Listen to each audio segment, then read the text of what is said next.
Hello, everybody, and welcome to the final plan from Planet FPL. My name's Suj. My name is James. Game week 5, and this is our 24 hours before deadline wrap-up of thoughts for our FPL teams, differential team, North v South team, and, well, nothing about the zombie team because we can't really do anything with it, but that as well. Cool. All good?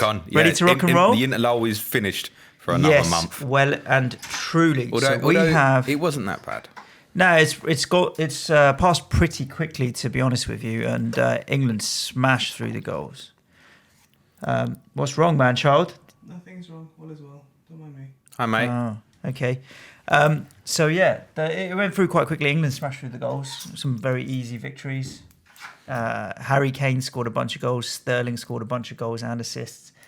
Do we know if that's going to translate itself into FPL points this week? Well, for Raheem Sterling, it's just a continuation. I'll tell you what, let's do very briefly, it's just for the listeners' benefit. Yes. Who is the best captaincy option in the game this weekend? For me, Raheem Sterling. Second, followed by Sergio Aguero. Third, followed by Kevin De Bruyne. Oh, my God. Fourth, followed by Mo Salah. And fifth, followed by Harry Kane. I'd put Salah first still, personally. I think they're fucking at home. And yeah, everybody thinks Norwich are going to get annihilated. But what are we basing that on historically? Is it on what we've seen in the first 3 games? Okay, but Is it then, on what we saw at Anfield? Obviously, they've got a massive injury list. But a City potentially going to take their foot off the pedal with Champions League in the week. The same could very much be true for Liverpool. I get that.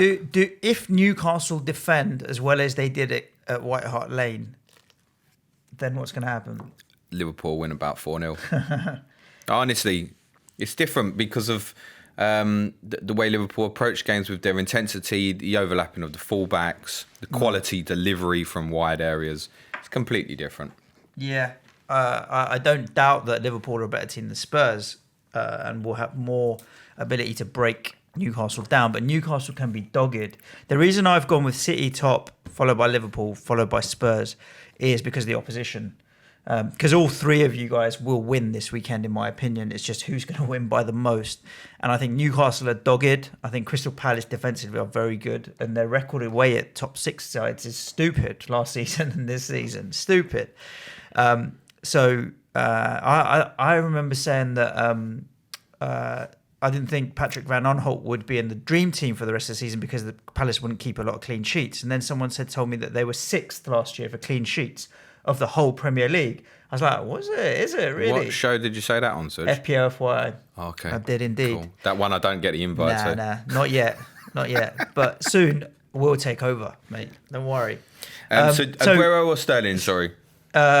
I said Sterling first. I'd go Aguero first. We're in complete disagreement here. Then KDB, then Aguero, then KDB. And the reason is obviously midfielder, right? So I like the fact that midfielders get that extra cheeky little points for a goal and a cheeky little point for the clean sheet. So a goal and a clean sheet, that's an extra 4 points once you captain someone, potentially. My personal captain, I think, like yours, will be Raheem Sterling. I think we're both in a position where picking him over Kane. Yeah. I would go, if you've got Aguero and Sterling and you're blessed to be in that position, I would go Aguero.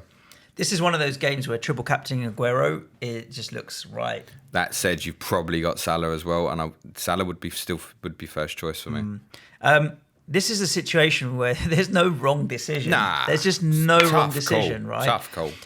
People like even Brett at FPL TV, when he tweeted probably a week ago or whatever, how he'd gone Salah, Sterling for his captains, and each week he'd gone with the wrong one. You have never made the wrong decision. It's just, that's life, isn't it, really? And here it's like, yeah, which one do you go with? You just put your armband on one, hold your breath. Get on with it. Get on with it. Transfers this week, or are you rolling? I think I'm rolling. Yeah, I'm going to be rolling as well. You obviously made big moves the week before, taking your -8. So yes. You made 3 big transfers, so you remodeled your team. Yes, and I'm very happy with it. I haven't, but my big call this week is to bench Pookie and play Lundstrom. Southampton at home. I think that could be a good opportunity for a clean sheet for Lundstrom. But I'm not making any transfers as well. So my thought process at the moment is who are the players that I really, really want, and I'm having regrets about not owning in my team. Top of the list is without a doubt KDB, and he's probably top of everybody who doesn't own him's list. Is the one player that we want. Second on the list is Luca Dean. And that ties in because I've got Edison. I love how you're naming 2 of the 3 players I got in on my fucking -8. Edison, see, I've got Edison, Zinchenko, and Sterling already from City, so it kind of ties in. If I want De Bruyne, I have to lose Zinchenko, and Dean is the defender I want there. So Kevin De Bruyne and Luca Dean are the 2 that I've got my eye on, and then outside of that, it's bit part kind of sideways moves. So Kane to Aubameyang, maybe possibly Pookie down to Barnes, maybe possibly, or the other one is I quite have an affinity for Yarmolenko at the moment, but I want to see a couple more games from him. Those are all kind of sideways moves, Ceballos 2 or what have you, and I don't have 2 free transfers. I've only got 1 this week, so I'm happy to roll, and then next week try and figure out how am I getting KDB, Luca Dean, and then what is the make weight transfer that I need to make, which could be Pookie out for that to happen. But this week I'm doing nothing, so I'll be rolling with a 5-3-2 this week. As 3 will Liverpool I. defence: Zinchenko, Lundstrom, Edison in goal, Sterling, Maddison, Ceballos, Haller, Kane. The differences from mine to yours is Tom Heaton would be my goalkeeper. You have Luca Dean in with the rest of the back 5 is the same as yours. Kevin De Bruyne, Mason Mount, Harry Kane. I'll be starting Timu Pukki. I just want to say on Pukki, I see a lot of people with this kind of debate, a little bit like you with Lundstrom. And I think it's okay as a decision. The only thing I would say back to people is, if you're not going to start Timu Pukki this weekend, which is understandable against Man City, just have a double ask yourself, do I really want this player in my squad? I would just stress I'm not saying get rid of him. I'm just saying you need to just think about that again. That's all. There's no fault. I mean, I don't have a Lundstrom, which is probably the debate one from the sort of budget players available. I think I would still go with Pukki, mate. Not for me. I think City are going to keep a clean sheet. I mean, I'm in that camp. The 90% of people that think that City are just going to go and smash them this week on TV, 5:30. Yeah, I fear for Norwich. Change wise in terms of transfers, the only ones I considered is sideways Zinchenko to Otamendi, and I want to see something first. Pukki to Barnes. I'm not desperate to do it. Barnes it's probably going to play, but he's had a little niggle as well, so that's definitely off the table. And then just a case of moving around some budget to get like Dendonka to a 4.4 or something. So no, I'm rolling. Yeah, there we go. The other game that James and I play week in, week out is North v South. It's not going particularly well for James at the moment. I mean, it's a tough ask when I've got the likes of City and Liverpool to pick from.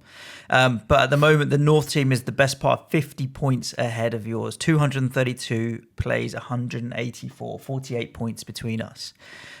You were tempted to activate your wild card, right? Or were you just looking at making some moves? I have been, yeah. And one of the reasons I've not is because defensively, I don't actually come out too badly this weekend. You know, I can kind of settle for Maitland-Niles at Watford, Dunk at home to Burnley, even Zuma at Wolves I think will play again, Diop at Villa. So it hasn't kind of come out too bad in the wash. And although I want to fire in some bigger players, we've got 6.3 sitting in the bank at the moment on this team because I just wanted to hold it back till I was ready for Son and Pepe. I don't know if it's actually worth taking the -4 to get Son and Pepe in this weekend. When I look at what I'd be left with is Lanzini, Mount or Fraser. I'd be taking one of them 3 out. I definitely wouldn't take Mason Mount out. Lanzini's just gone up in price. Good run of fixtures. And I feel like I've held Fraser through and their fixtures are improving.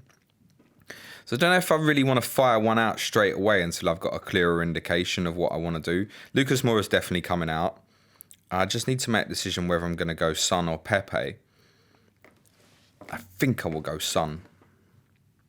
He's got a great record in home games against Palace. I think he's scored in 3 of his 4 appearances. Certainly 3 of the 4 years he's played, we've had the fixture. He might have even missed the other game. I can't remember. But I think, I'll fire Sonny in for this. And I need to have a think about Pepe. I really want a bit of Pepe. He's definitely coming in. I'm just looking at it and going, is it worth the -4 to get a Pepe in for essentially Fraser or Lanzini? Yeah. I don't know. Is it? Doesn't feel like it is. No, not this week. But I'm not a big hits fan anyway, so I like to keep things tight and not take too many hits anyway. Well, that's part of the problem. I'm behind you already. I can't really afford to just Yeah, keep exactly. bouncing up these issues if they're not definitely going to pay off. Yeah. I mean, this week I'm going in with Henderson, Robertson, Trent, and Dean at the back. I mean, that's a solid 3 at the back. Sterling and De Bruyne with Ashley Westwood and Pogba. Jota, Pukki, and Vardy. I've got 1 free transfer. I may lose Jota and bring in Barnes or something like that. I don't even know if I've got any money. I have to check. I assume also captain Sterling in that. Yeah, I'll captain Sterling for that, without a doubt. Last week I captained Pukki and still managed to get 65 points with a crap captain. Like Jamie Vardy's doing. I didn't have a bad with it last week. I went on 54. It wasn't too bad. I'll be captaining Harry in my team. He's up front with Aubameyang and Allaire. I'm happy with the front 3. Yeah.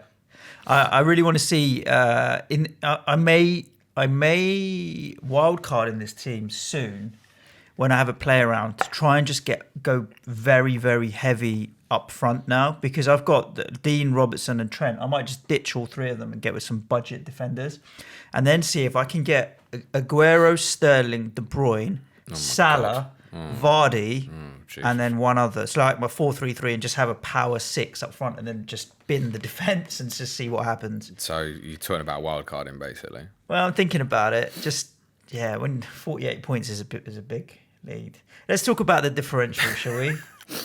Well, the differentials had a really good week last week. They got quite a few, but 70 plus, I think. Well, 71. The main thing with the differentials is that the differentials are now above Manchild's team. Okay, that's good. Yeah, so 208 points versus 206 for Manchild. But then that's not saying a lot, because Manchild's still sitting on the worst team ever. Isaac's success as a starter. I mean, come on. Oh, I thought that was our differential team. I was going to say, what have you done to it? No, differential have team. I give you the login? Obviously. Sorry, as our unspecified family member gave you the login. Sorry. We had a decent week. We captained Allaire against Norwich, and we had nice returns from Jamie Vardy, Yuri Tielemans, Richarlison. We had assists from Pepe, and this was all in spite of nothing at the back. Yeah, like 4 points out of 4 players at the back is bad. Now, unfortunately, from being in a position, I'd messaged you on the Saturday and went, I want to wild card it now. Yeah. You didn't respond to the Sunday, by which point I was a little reluctant, because a few like price changes like Daniel James and that had gone. And then Richarlison did bits on the Sunday, and I thought, okay, fine, it's not that bad. Let's hang on. So we're still sitting in a position we've got the World Cup. We've got massive problems. So Laporte is out. We have to start with that. Laporte's out for 3 months at least, we think. Mm-hmm. We've got doubt around John Stones, although we think he's fit. We've got doubt around Pogba. Yep. We've got no news yet on Martial. We're recording on Friday morning, so we don't know the United press conference news yet. And Matt Doherty's got to go as well. Not immediately necessarily, but unfortunately he's got to go. So we definitely need to get rid of Laporte now. Just get on with it. Yep. And we might want to consider making a hit to fire 1 or 2 in as well. I have given Suj a list of 8 players to look at here from a watch list. They're obviously we can only buy players for this team owned by under 10%. I've listed 4 defenders as possibilities to replace for Laporte. Sideshow Bob, David Luiz, Joel Matip at Liverpool. Yep. Jan Vertonghen down to 5.3. Doubt over Davinson Sanchez this weekend. I'd be genuinely astonished, and I haven't got any hair, but I'd be pulling it out, whatever he's left, if he doesn't play tomorrow. And Nicolas Otamendi.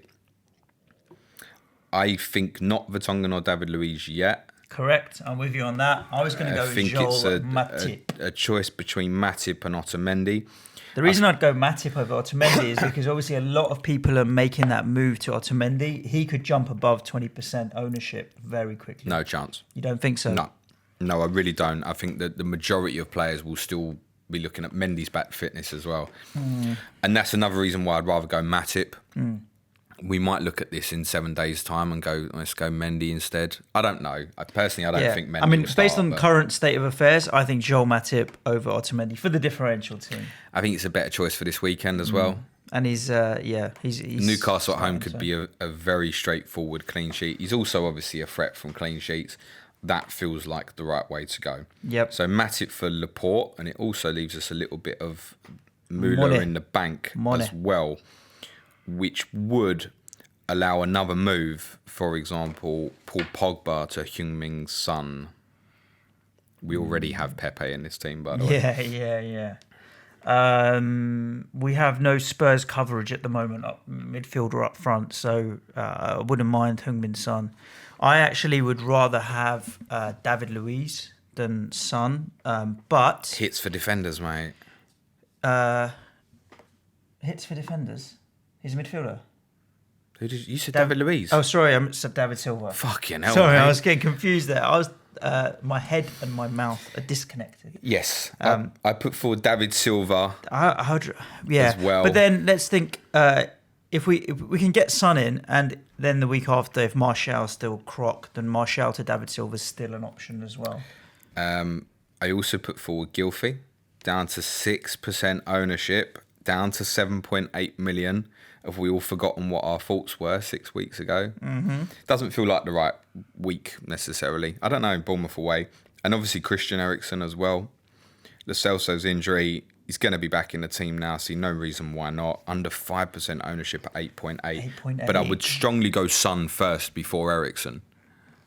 If we're replacing Pogba and we've got the money, we go to Son. And when it comes down to replacing Martial, we can go to David Silva. Pogba's the one I want to bomb out the team first, but if Pogba's fit and Martial's not, then I think that needs reassessing.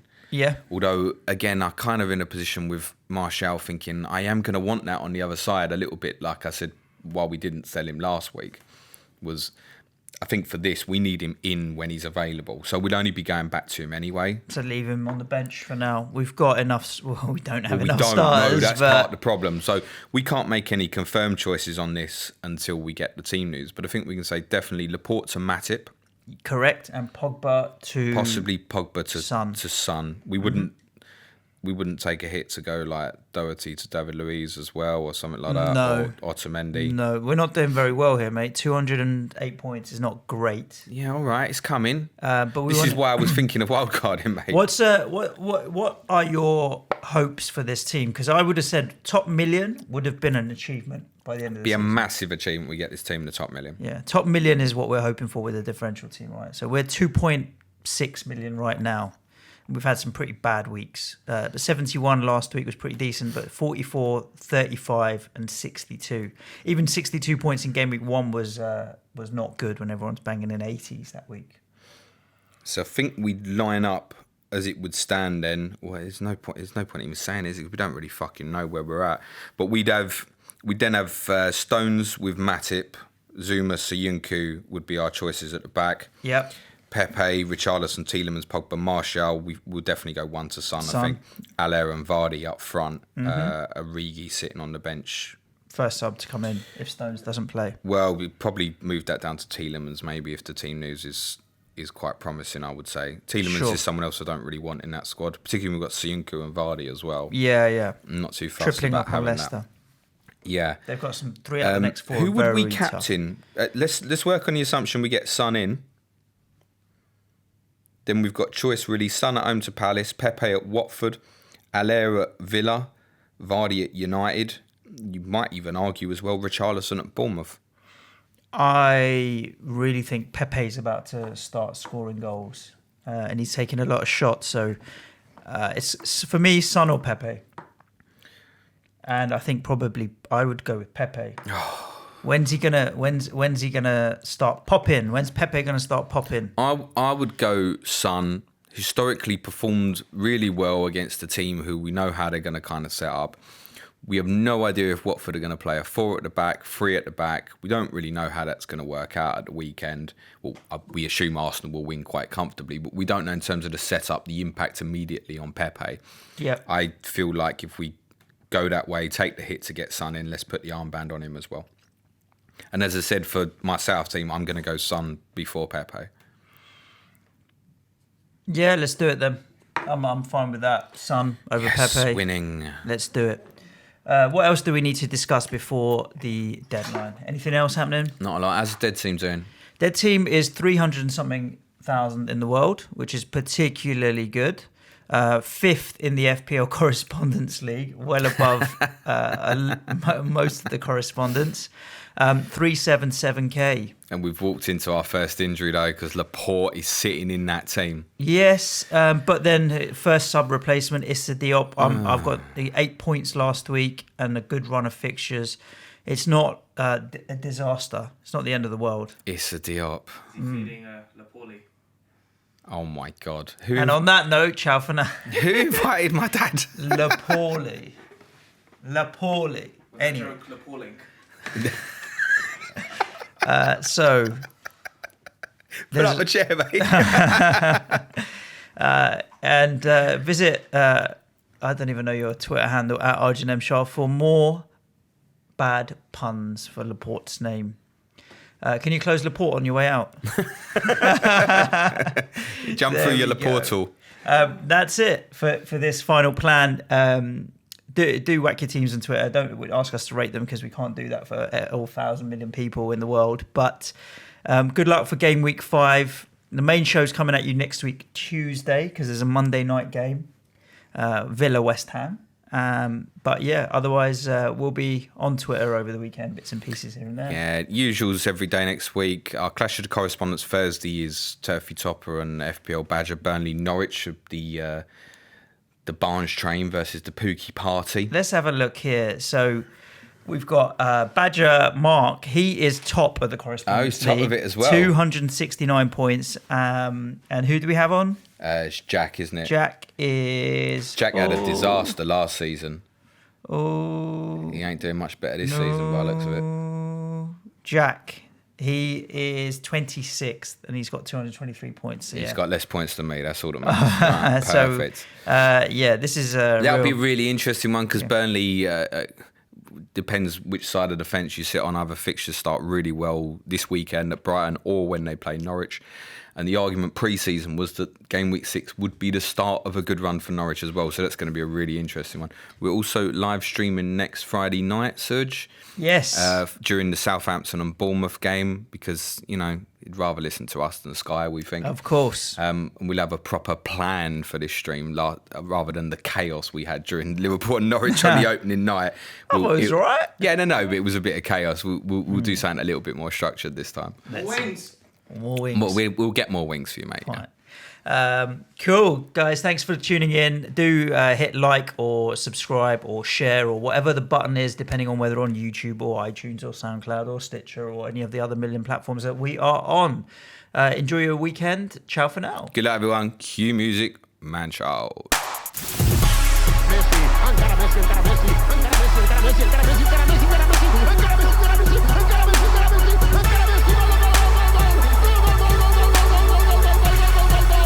The Fantasy Football Show.